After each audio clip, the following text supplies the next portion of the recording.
The Fab Four, from your point of view, should really be the Fab Five. Tell me why you think Brian Epstein is or should be recognized as the fifth Beatle. Yeah, I mean, it's obviously there is a lot of fan discussion as to who deserves the title the fifth Beatle. Paul McCartney very famously said if anyone was the fifth Beatle, it was Brian. So I guess I'll go with that. However, I really do think that Brian was like a fifth member of the band. And to put it in perspective, he discovered them when they were a relatively popular Liverpool band. They weren't even the most popular Liverpool band.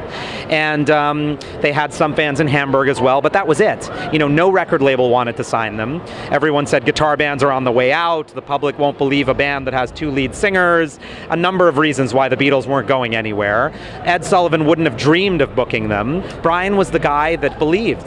He really was the mastermind of bringing the world the Beatles. He was not involved in the songwriting, obviously, but without Brian, I don't think the world would have heard their wonderful message of love and positivity. So how did Brian Epstein get those songs on the radio and get people to go out and buy those records and get Ed Sullivan to introduce them to North America? Yeah, well, I don't want to give you too many of those answers because that's what the book is about, so I'd like you to hear the full story in the book.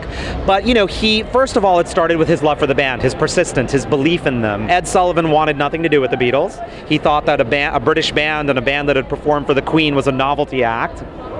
And Brian basically said, if you will book them, give them 3 shots headlining, that was his condition, they have to headline, then I'll pay all the expenses myself, which was completely unheard of, but that's what Brian did. He paid all their expenses and brought the band over to the United States to headline the Ed Sullivan Show. But one thing I do want to point out about Brian Epstein is the human side of his story. You know, he did all these amazing things for the band that were unprecedented, but he was gay and Jewish and from Liverpool.